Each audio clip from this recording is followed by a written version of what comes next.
Hola, soy Nacho García y os doy la bienvenida a Tres Pueblos, el capítulo 2 de Una historia de España.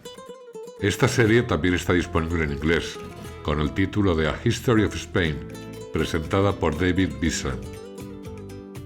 Por toda España y Portugal se alzan miles de monumentos prehistóricos de piedra, testigos silenciosos de uno de los mayores cambios de la historia humana. Fueron construidos por las primeras comunidades agrícolas de la península ibérica. Porque cuando llegó la agricultura, la vida aquí, como en la mayor parte del mundo, se transformó. Creó una forma de vida que duraría casi 2000 años. Las comunidades formaron aldeas, cultivaron la tierra, criaron animales y levantaron los grandes monumentos megalíticos que aún hoy se conservan en España y Portugal. Detengámonos un momento y veamos dónde estamos. Los estudios genéticos de restos humanos muestran que, en esta etapa, la mayor parte del ADN de la población de Iberia procedía de los pueblos agricultores que llegaron en el sexto milenio antes de nuestra era. Junto a él había pequeñas trazas de los cazadores-recolectores neolíticos, que habían vivido allí antes y con los que los agricultores se habían mezclado. Durante miles de años, Iberia estuvo habitada por comunidades agrícolas descendientes de aquellos primeros migrantes neolíticos. Pero hacia finales del tercer milenio antes de nuestra era, comenzó a llegar una nueva población con origen en la estepa euroasiática, y estaba a punto de transformar profundamente la península. Este es el punto al que llegamos al final del episodio anterior, cuando aparecieron en Iberia hablantes de lenguas indoeuropeas.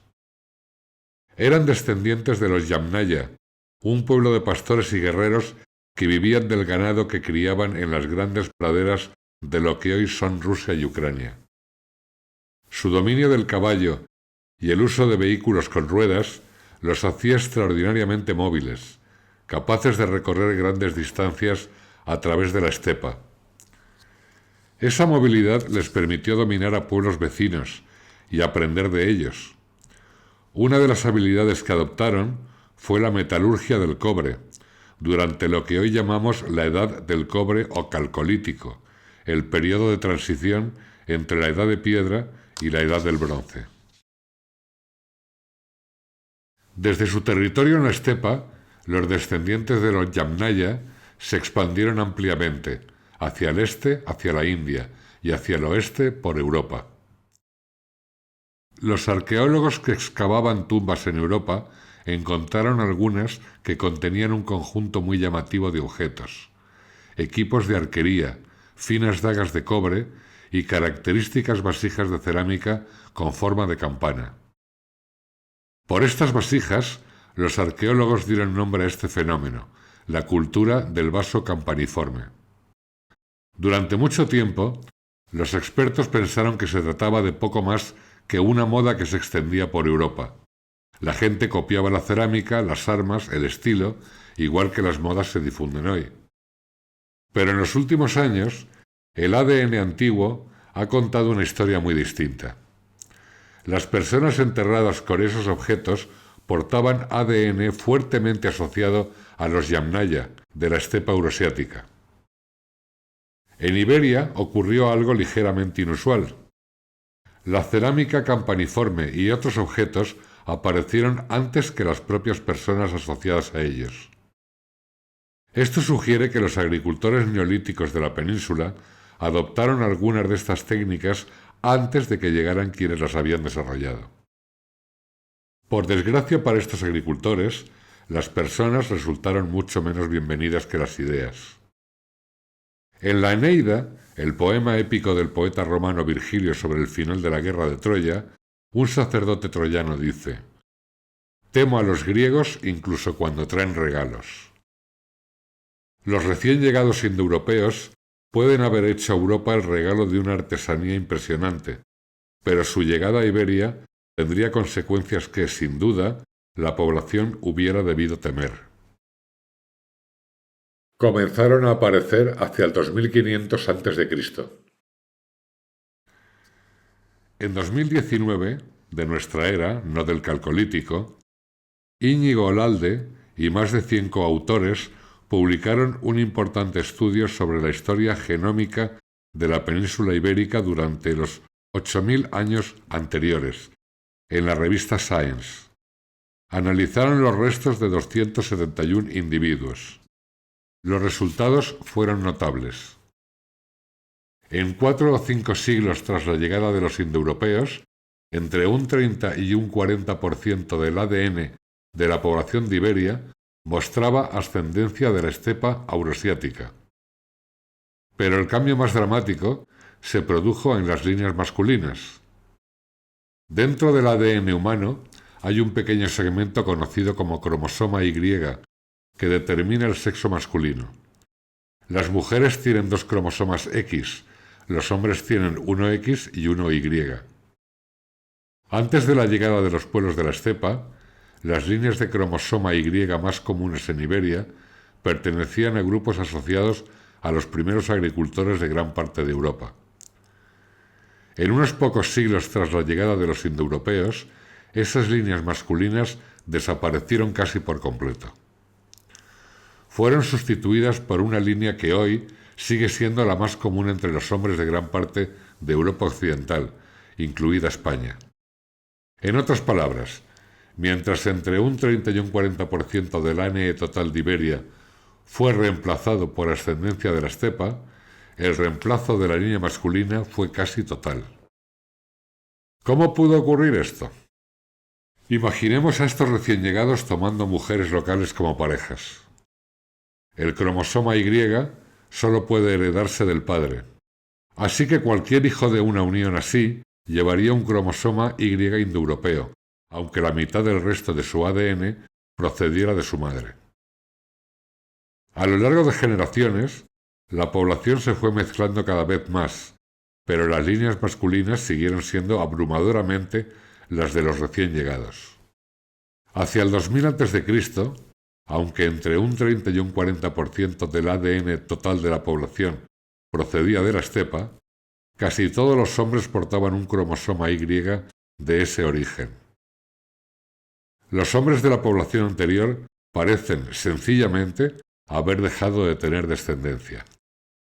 En resumen, en unos pocos siglos, una gran parte de la ascendencia ibérica pasó a proceder de la estepa, y las antiguas líneas masculinas prácticamente desaparecieron. La pregunta es evidente: ¿por qué? Tras ese breve desvío por la genética, hagamos otro, hacia un tema que quizás no esperabas en una historia de España: el origen de la guerra. Cuando pienso en la agricultura, imagino una vida de duro trabajo, pero esencialmente pacífica. Campos de trigo, ganado pastando, quizá un agricultor descansando en un pasaje idílico. Si esa es la imagen que tienes en mente, lo que viene ahora puede sorprenderte tanto como me sorprendió a mí. En el episodio anterior hablamos de la revolución agrícola, el paso de un modo de vida cazador-recolector a uno agrícola.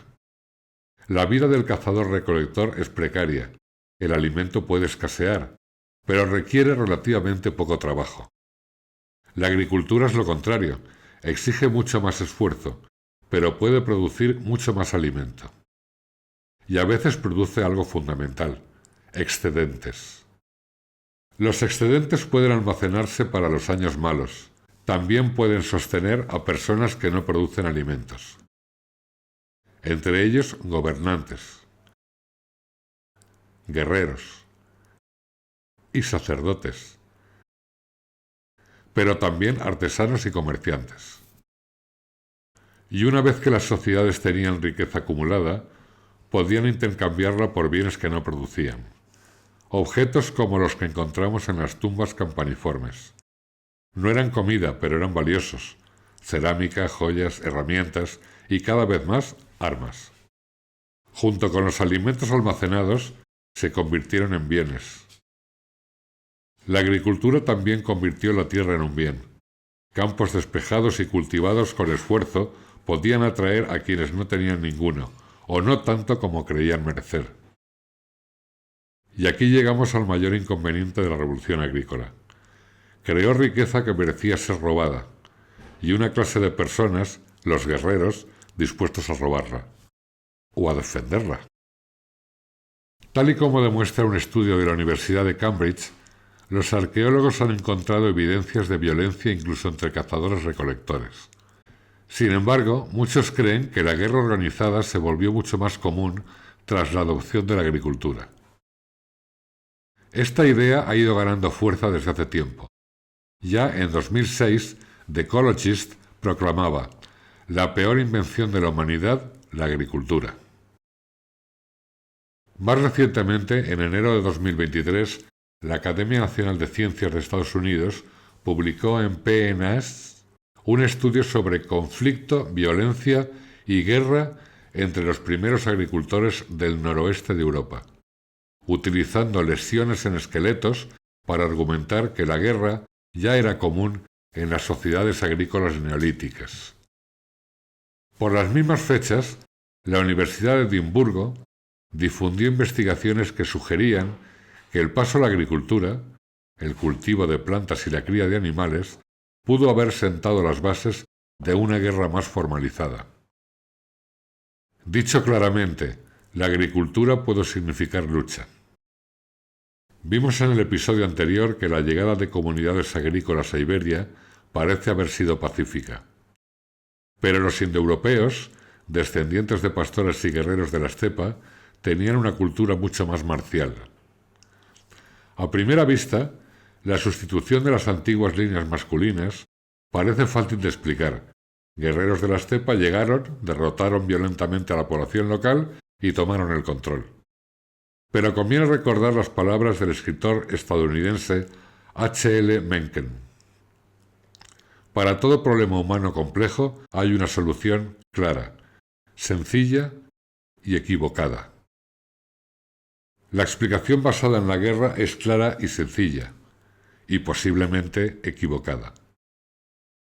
Hay evidencias de violencia en la Iberia prehistórica, asentamientos fortificados y esqueletos con heridas, pero esa violencia ya existía antes de la llegada de los indoeuropeos.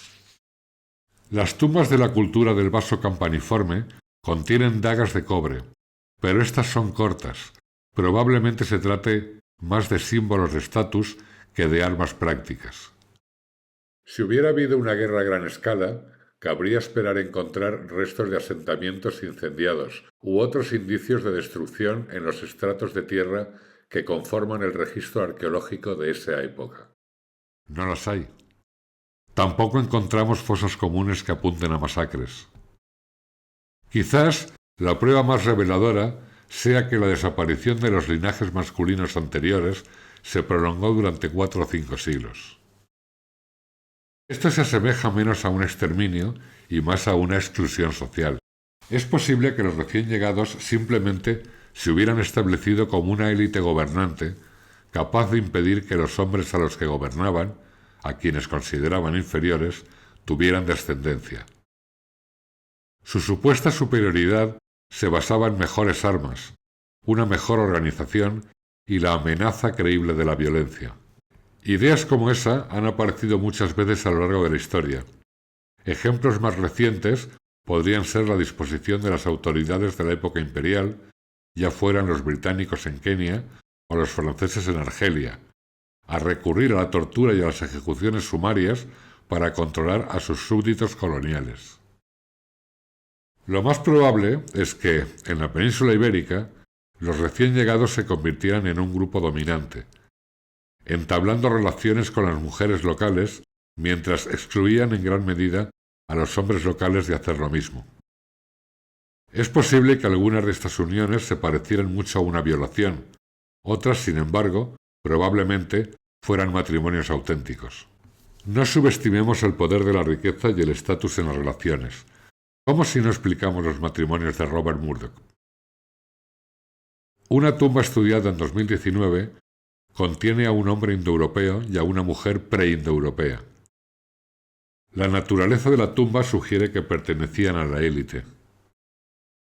Te puedes imaginar la situación. Tal vez la mujer fuera hija de un familiar de la élite local, lo que convertía en una pareja idónea para uno de los líderes de los recién llegados. La riqueza se casa con la riqueza, como Victoria y David Beckham. En la muerte, la pareja fue enterrada junta en una tumba bien equipada. En cualquier caso, la ascendencia indoeuropea se extendió por Iberia. Fue una de las transformaciones demográficas más profundas de su historia. Detengámonos de nuevo. Estamos hacia el 2000 a.C. Entramos en la Edad del Bronce. El bronce, una aleación de cobre y estaño, es mucho más duro que el cobre puro, lo que lo hace mucho más adecuado para la fabricación de herramientas y armas. La población era una mezcla: 50-60% agricultores neolíticos, 10-15% cazadores-recolectores, 30-40% origen estepario. Estas proporciones variaban según la región. Todavía nos encontramos en una época anterior a la escritura en la península, por lo que desconocemos los nombres que la gente daba a estas regiones. En su lugar, los arqueólogos utilizan los nombres de los yacimientos para describir áreas culturales más amplias, en las que encuentran el mismo tipo de artefactos que en el yacimiento original. Así, la meseta se asocia a una cultura denominada Cogotas I, probablemente muy influenciada por poblaciones indoeuropeas. Más al oeste se encuentran las regiones que los arqueólogos denominan Vilanova de São Pedro, actualmente en Portugal, y el grupo de Montelavar, sociedades que en un principio eran preindoeuropeas, pero que recibieron una influencia cada vez mayor de los pueblos indoeuropeos. En el norte, extendiéndose hacia los Pirineos, las poblaciones se mantuvieron en gran medida preindoeuropeas. Una minoría de personas de allí siguen hablando hoy en día una lengua descendiente de sus lenguas ancestrales, el euskera o euskara, como se conoce en la propia lengua. Mientras tanto, en la región centro-sur, conocida por sus asentamientos fortificados, las motillas, las poblaciones se mantuvieron predominantemente preindoeuropeas. Lo mismo ocurrió a lo largo de la costa mediterránea, en zonas como el Argar, y más al oeste, en la costa atlántica meridional, en el grupo de Atalaya. Así que tenemos a los recién llegados indoeuropeos, a los agricultores del Neolítico, y a los antiguos antepasados cazadores-recolectores con los que comenzamos esta historia. 3 pueblos se habían fusionado para formar la Iberia de la Edad de Bronce, 3 linajes que dieron forma a una única península. La diversidad, como ves, no es un invento del pensamiento progresista, ha formado parte de la historia de la península ibérica desde el principio. Y de esta rica mezcla estaban a punto de surgir 2 sociedades extraordinarias, ambas preindoeuropeas. Ahí es donde continúa nuestra historia en el próximo episodio. Hasta entonces, gracias por escuchar.